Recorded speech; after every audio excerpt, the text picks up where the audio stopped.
बिस्मिल्लाहिर्रहमानिर्रहीम। Front page life के मुअज़्ज़ज़ दोस्तों को सैयद फरीद शाह की जानिब से अस्सलाम वालेकुम। दोस्तों, क्या आप जानते हैं कि तबलीग तौहीद का सिलसिला जारी रखने में मुसलमानों को क्या क्या तकालीफ पेश आई और कुफ़ार कुरैश ने शहर के लड़कों और ओबाश नौजवानों को मुसलमानों को तंग करने के लिए किन हरकत पर आमादा किया और शहर मक्का की सरजमीन मुसलमानों के लिए क्यों तंग कर दी गई और मुसलमानों ने हिजरत करके मुल्क हबश में इत्मीनान का सांस कैसे लिया। ये सब जानने के लिए वीडियो को आखिर तक देखिए। लेकिन इससे पहले अगर आपने हमारे चैनल को सब्सक्राइब नहीं किया तो चैनल को सब्सक्राइब कर लें और बेल आइकन को प्रेस कर लें। कुफार कुरैश को जब इन तमाम कोशिशों में नाकामी हुई और तबलीग तौहीद का सिलसिला बराबर जारी रहा तो इनको अब फिक्र हुई। इन्होंने देखा कि जिस तहरीक को हम बच्चों का खेल समझ रहे थे वो अब नशो नमा पाकर इस कदर ताकतवर होती जाती है कि इसका इंसदाद आसान काम नहीं रहा। इन्होंने अब मुत्तफिका तौर पर कमर बांधी।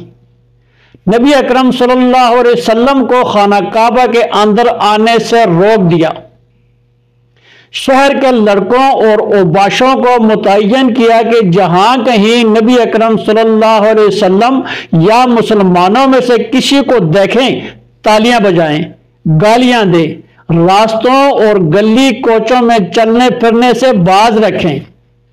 बाहर से आने वाले मुसलमानों को नबी अकरम सल्लल्लाहु अलैहि वसल्लम से ना मिलने दें और जिस तरह काबू चले और मौका मिले सताएं। ज़ईफ मुसलमानों को अब पूरे जोश, बड़े अज़म व हिम्मत के साथ तंग करना और सताना शुरू कर दिया, यहां तक कि शहर मक्का की सरजमीन मुसलमानों के लिए तंग हो गई और मुसलमानों की जिंदगी वबाल बन गई। ये हालत देखकर नबी अकरम सल्लल्लाहु अलैहि वसल्लम ने मुसलमानों को इजाजत दी कि मुल्क हबश में जहां ईसाइयों की हुकूमत थी चले जाओ। चुनांचे नबूवत के 5वें साल रजब के महीने में 11 मर्द 4 औरतों ने हबश के इरादे से मक्का छोड़ा। यह 15 आदमियों का मुख्तसर काफिला रात के वक्त छुपकर मक्का से निकला। जद्दा की बंदरगाह पर इत्तेफाकन जहाज तैयार मिल गया और ये लोग जहाज में सवार होकर मुल्क हबश में पहुंच गए। इन उलूल मुहाजिरीन में काबिल तस्करा हजरात ये थे: उस्मान बिन अफ़ान, इनकी बीवी रकिया बिनते रसूलुल्लाह सल्लल्लाहु अलैहि वसल्लम, हुज़ैफा बिन अदबा, उस्मान बिन मज़ऊन, अब्दुल्ला बिन मसूद, अब्दुर्रहमान बिन औफ, जुबैर बिन अल-अवाम, मसद बिन उमैर, आमिर बिन रबिया, सुहैल बिन बैजा रज़ियल्लाहु अन्हु।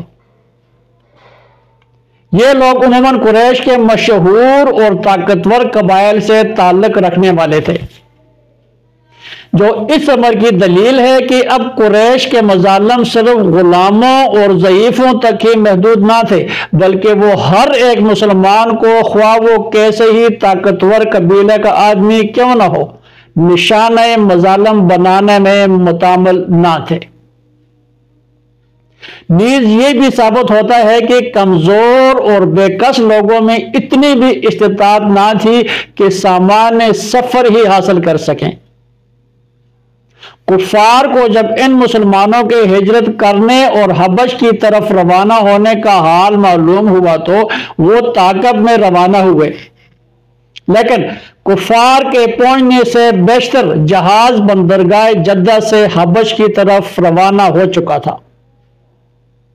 हबश में पहुंचकर मुसलमान इत्मीनान और फरागत के साथ रहने लगे।